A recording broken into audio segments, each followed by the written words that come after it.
Hello, time for a new video here. It's still 2009. Next game, as you can see here, after the Pearl Spring Chess Tournament is the Tal Memorial. And here we see the tournament results. Magnus got second place, shared with Ivanchuk, and Kramnik got the first place with 6 out of 9. I have chosen 2 games here. And the first game that we're looking at is Kramnik Carlsen against Kramnik. It really seems like Kramnik in 2009 it really seems that Kramnik and Carlsen are the 2 best players in the world in 2009. Even if I guess Anand still is world champion, but I guess the tournament result has been good both for Magnus and for Kramnik. Anand also did fine. He got just a half a point after Magnus, but yeah. So something that I need to do it. I need to request a computer analysis here, so we get some help for the key moments in the game. And let's start. This game starts out slowly, as you will see, because Kramnik is playing the Nimzo Indian, and that opening often leads to long games.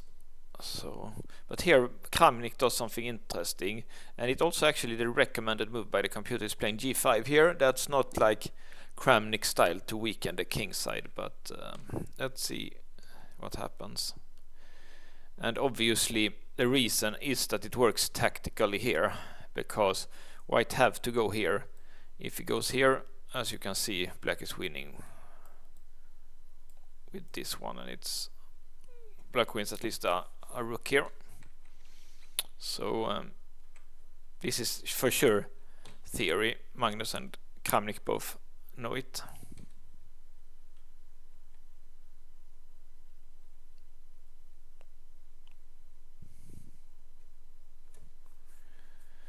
And also because Kramnik got quite famous last years. Like if you see, he won 2 of the biggest tournaments this year, and now he's like getting destroyed in online blitz. Like he has, he's just gotten a bit worse now than what he was back then. He was a good, very strong player back then, but now he's a little bit worse than. He's quite a bit much worse than he was back here. And I think maybe he was always better at slow games than at blitz. Okay, so this c5 is interesting. White's only problem is of course that he doesn't really have time to castle and stuff. If he just could play like bishop d3 and castling, then he would be better, of course, because there is weaknesses here around black's king and so. But because of tactics, it seems like black is already slightly better here. So let's see what happens.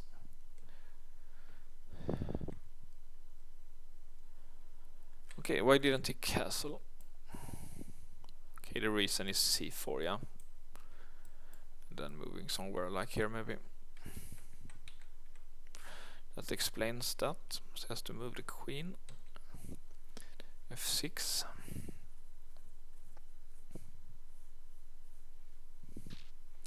Okay. He could also have checked here. It looks a bit better. It forces black to move the king. No, it forces white to move the king to f1.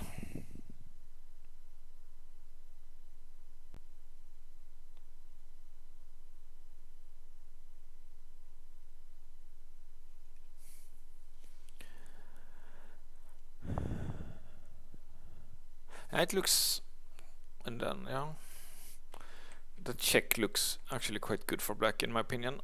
But he did f6, and if white would move the bishop, then of course the check is coming again. So Magnus takes here. So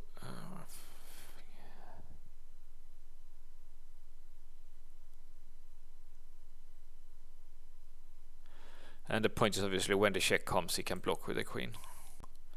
Okay, so Kramnik did this one, and and sacrifice the pawn.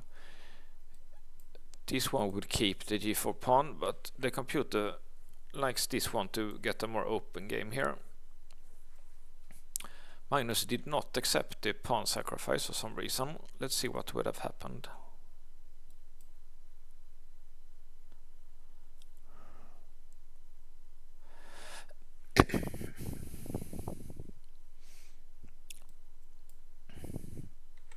It says f3.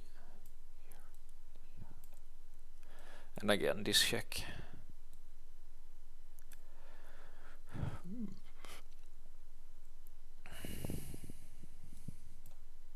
Okay, now this pawn is...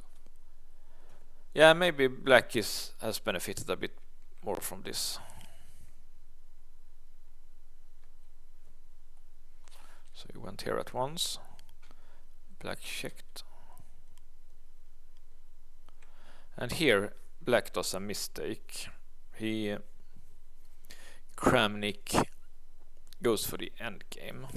It looks fine, but it looks actually even better to keep the queen, because it's yeah, black's king is actually safer than white's, it looks like now. It doesn't look like that but it's just hard to... He can't do this one because of this, I think, and it's just hard for white to get his king to safety. And it looks like only way is to play f3 and give back the pawn like this.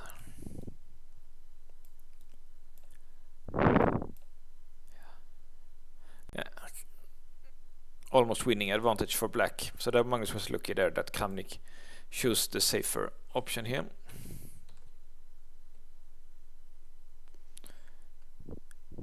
So when people say that bishops on opposite colors is drawish, it's not really the case when the queens are on board, and also with the rooks you can get some attacks. So this c4 looks fine. Then yeah, black has some chances to make something happen here on the queen side. Okay, Magnus sacrificing a pawn to get out. Pawns are not important, so much important. More important is activity, and it is actually not a pawn sacrifice because he will take this one, of course.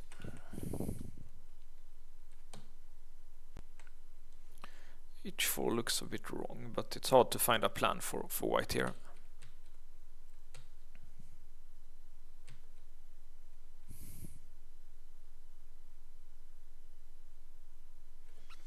That's strange. They like this move. It's looking weird.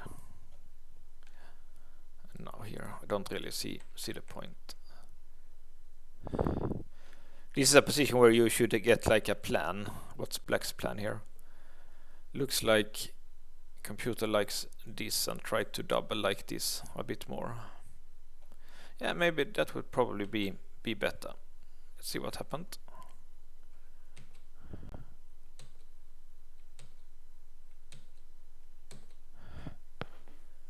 But it's also a little bit weird. Like why does Magnus want the bishop here instead of here? On f4 it looked more active, but I guess he's thinking really much in the long run when this is harder to come because of the bishop is defending here. So that must have been his reason.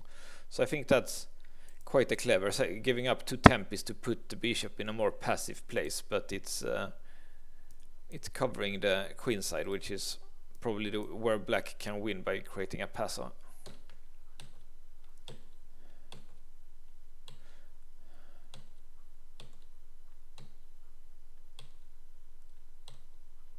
Okay, Magnus is sacrificing a pawn here, it looks like, to get some play. The computer likes it.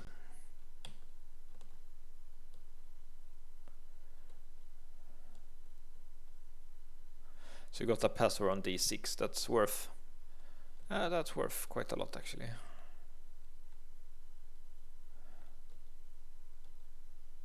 So it's this game is chosen because this endgame that happens now is quite interesting.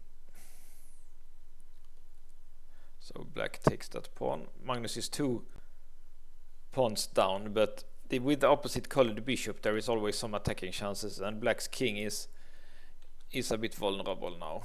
And of course, Magnus get this pawn, which is also quite a good one.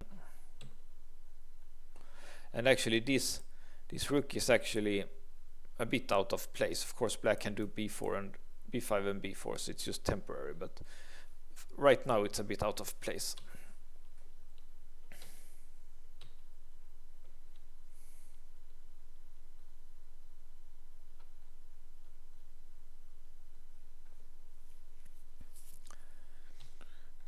And now he tries to free his rook. Yeah. Okay, and here he sacrificed the rook. I guess he's really scared about this attack here. Bishop here. Maybe rook check and a new rook in. It could be made quite soon. Let's see what happened if this one.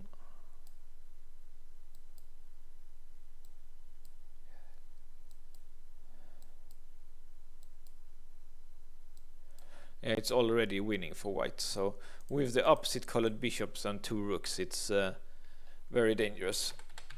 So Kramnik makes the correct decision, giving up the exchange here. And of course he has these passes and the bishops. In the long run it's fine for him. It's just if he can promote before white does.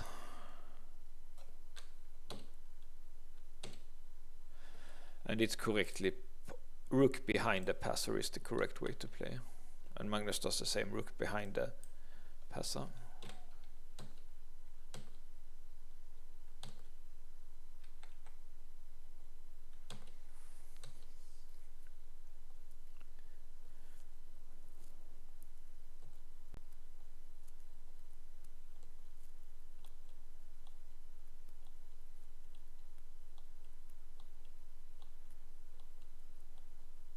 And they agreed a draw here. I thought that was quite a good end game by both, and good job by Kramnik winning the tournament.